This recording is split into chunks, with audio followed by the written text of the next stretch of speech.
uma falta de sintonia completa entre o governo e o Banco Central. E o que mais eu vi sendo discutido no dia de hoje é a questão de Roberto Campos Neto. Roberto Campos Neto, que vocês sabem, é neto de Roberto Campos, muito óbvio isso daí.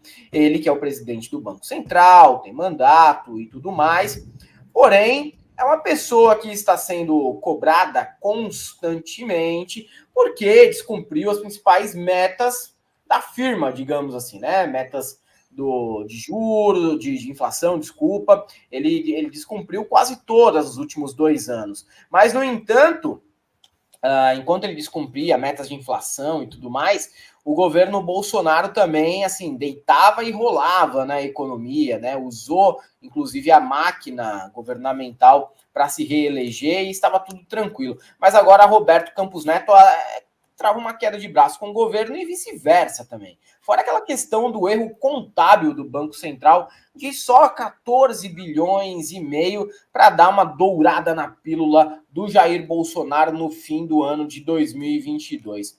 Será que o Lula vai encarar aí um processo, que é um processo longo, né, para afastar o Roberto Campos Neto, que tem um mandato de mais 2 anos, se não me engano, né? O mandato dele é de 4 anos, são 4 anos, né? Um mandato do presidente do Banco Central.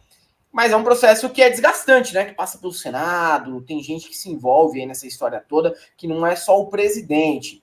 Será que o Lula encara isso daí? Porque não está em concordância com as metas econômicas do governo. Pode ser que seja um fator que atrapalhe o Lula nos 2 primeiros anos. Se toda a questão do Banco Central ficar nas mãos do Roberto Campos Neto, o Lula vai ter aí mais um perrengue para enfrentar, além da herança maldita do Bolsonaro que todos nós já conhecemos, né? Cara, e tem uma série de questões aí que essa gente quer avançar, que é a independência do Banco Central. Veja, é o mesmo preceito, Helder, que se usa, por exemplo, para se falar de liberdade de expressão ou para se falar de imparcialidade da mídia. Você entende? Quando as pessoas falam, não, o jornalista tem que ser imparcial. Ninguém é imparcial. Toda vez que você abre a boca, ainda que você não saiba, você está defendendo uma determinada perspectiva, você está alinhado com as suas ideias, você está alinhado com aquilo tudo que você utilizou para se constituir ao longo do seu desenvolvimento humano. Nessa questão do Banco Central, é a mesma coisa, cara. Não tem a isenção, independência do Banco Central. Agora, um ponto muito forte, porque tem aderência junto à população. Quem é que vai te dizer, não, eu sou a favor que o Banco Central seja dependente? Entende? Então, eles criam algumas falácias que têm como base uma determinada organização semântica e que essa parada cola. Os caras abraçam, é óbvio, a maior parte da população que nunca estudou ciências sociais, que nunca estudou economia, que não sabe via de regra, até para quem estuda, né, cara, essa parada é difícil de entender integralmente. Você imagina o cara falar, é isso aí, eu quero independência, lógico, sou totalmente a favor. Agora, não tem nada de Banco Central independente, não tem nada de mercado livre, nada desses processos são autônomos no sentido que querem se atribuir a livre concorrência, a meritocracia, a independência do Banco Central. É óbvio que o que essas pessoas defendem é que o Banco Central fique à mercê do que determina o mercado financeiro. Então, vocês vão lembrar comigo aqui, cara, o que diz, por exemplo, eu posso falar nome de banqueiro ou você acha melhor não? Pode falar, cara, pode falar.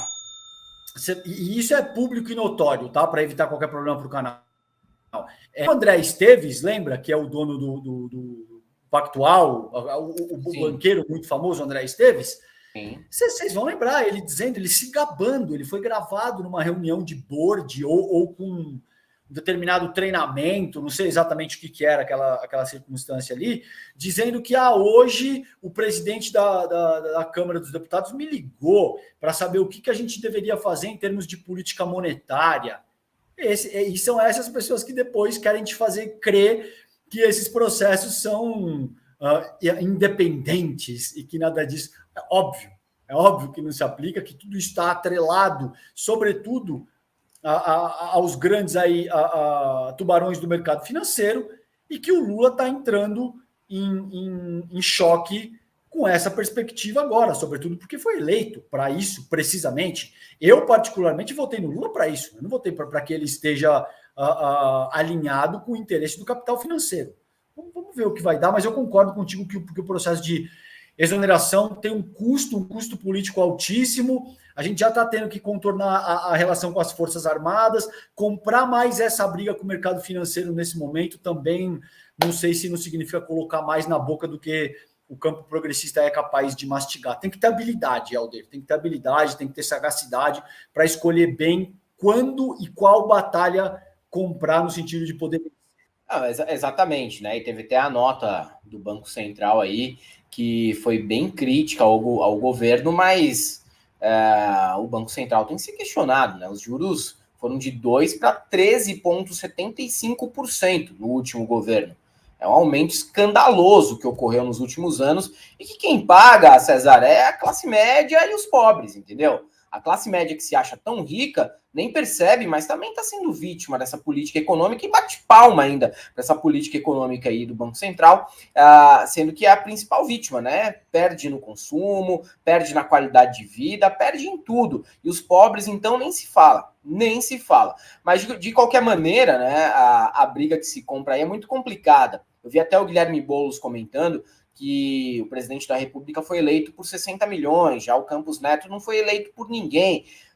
Verdade, não deixa de ser uma verdade, mas por outro lado também, aí a gente acaba copiando um argumento muito parecido com um dos bolsonaristas, que falava, o Bolsonaro foi eleito pelo povo, mas os ministros do STF não foram eleitos por ninguém. A gente tem que ver até que ponto vale a pena comprar essa treta aí, e até que ponto também não dá para questionar a presença de Roberto Campos Neto na presença do Banco Central de uma maneira mais legalista, porque é isso que você disse. O Banco Central não é autônomo, não é independente de maneira alguma. O Banco Central ele é alinhado ao mercado brasileiro e não está muito preocupado, não, com o Estado brasileiro. Os caras usam o Banco Central, usaram os ministérios do Bolsonaro como uma porta giratória. Entrava, pegava informações privilegiadas, saía para fazer negócio. O tempo inteiro foi assim. No Ministério da Economia, no Banco Central, em tudo quanto é canto. Onde desce para tirar a informação privilegiada, para levar para Faria Lima, os caras fizeram isso. Não é à toa que o próprio Roberto Campos Neto continua no grupo de ex-ministros do Bolsonaro, porque ele tem, sim, um interesse muito parecido com o de Paulo Guedes e todos os outros. Independente de quem, né, esse Banco Central? Independente do quê? A pergunta é essa, porque o independente é independente de quê? Até mesmo na música, né, César? A palavra independente perdeu o seu significado primário, que era banda independente. O que era banda independente? A banda independente era a banda que não tinha gravadora, que fazia tudo por conta própria. Depois deixou de ser isso. A banda conseguiu um selinho, um selo que depois era comprado por uma grande gravadora, e quando via de independente, muitas vezes não tinha mais nada. Só ali a origem de tocar em lugar que o banheiro era cheio de diarreia no chão, em que só se servia Dreyer e cerveja quente, mas depois não tinha mais nada, né? As grandes gravadoras diziam, olha, esse selo aqui é muito bom, vou comprar esse selo aqui, vou pegar essas bandas que estão fazendo um som mais ou menos parecido. Aconteceu com tudo, aconteceu no Britpop, aconteceu no grunge, aconteceu em tudo quanto é canto. Então, independente é uma palavra que eu acho engraçada, né? Semântica, fazendo análise semântica, independente, transformação, mudança, não é necessariamente positivo. Não é mesmo, mas não é mesmo, entendeu? Mano, tem uma parada que eu acho que eu posso trazer para esse debate que é boa, Helder, que é o seguinte, cara. Quando esses caras te dizem independência, por exemplo, o que eles querem é fundamentalmente utilizar a estrutura brasileira para o seu próprio benefício. Juros altos interessa quem já tem muita grana. Por quê? Porque encarece o crédito, o cara que tem grana ele não precisa pegar crédito e aumenta o retorno do que esse cara faz quando ele investe a própria grana. Essa é uma coisa, tá? Então, a outra que eu quero colocar aqui é o seguinte, irmão, o que você vai ouvir muito, mas muito mesmo, é de irresponsabilidade fiscal.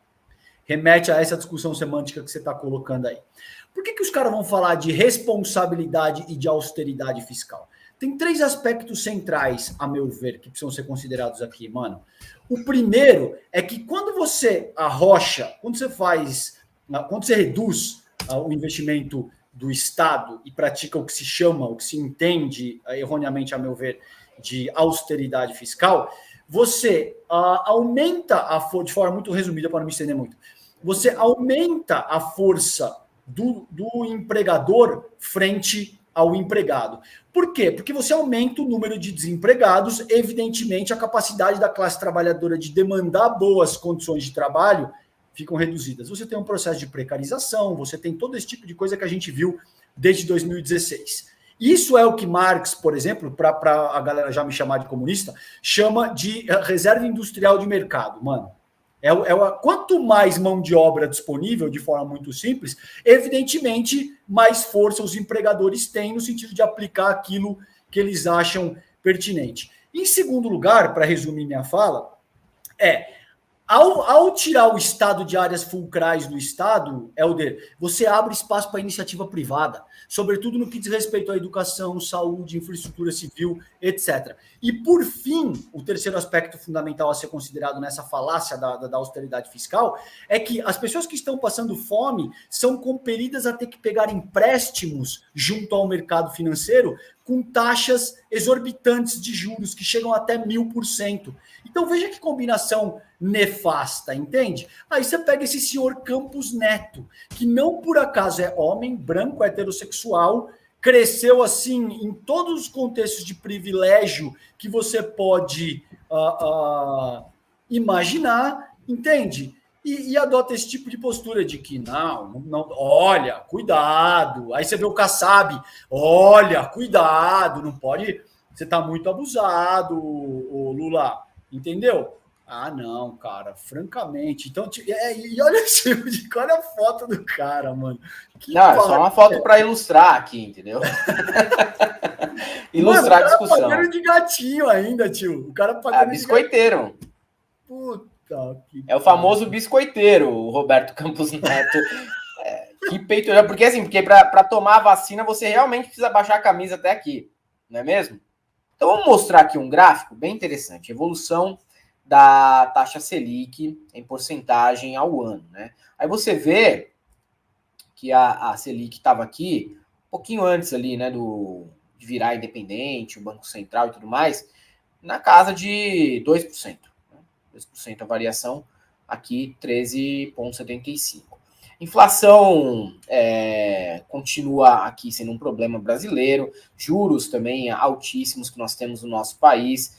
Então, cara, e a volatilidade do câmbio também, né? Um câmbio que há muito tempo a gente está na base aí de 5-1, 5 e uns quebrados, 4,90, mas não baixa disso daí. Há muito tempo que é assim no Brasil, o que reflete em tudo, reflete principalmente aí nos combustíveis, já que nós temos a política de paridade internacional, que acaba afetando aquilo que a gente paga na bomba, porque tem que agradar os acionistas, tem questões aí alheias ao Brasil, como o conflito entre Rússia e Ucrânia, e isso tudo acaba indo para o bolso da classe média, o bolso dos mais pobres e miseráveis, principalmente.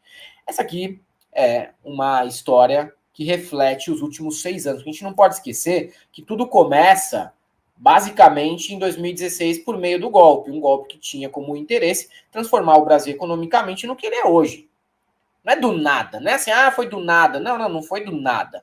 Mas o PT nunca errou na economia. Errou, cara. Claro que erra, né? Você tem também a ideia ali da Dilma de represamento de preço. Tem ideias que são equivocadas, mas enquanto projeto político, aí sim, nós temos 6 anos de pessoas que queriam colocar isso em prática no Brasil, essa doutrina de choque, esse ultraliberalismo, que reflete no que o governo Lula pegou nesse primeiro mês. Um governo que vai passar um primeiro ano muito tenebroso de arrumação de casa, que pode refletir também no apoio que o governo tem.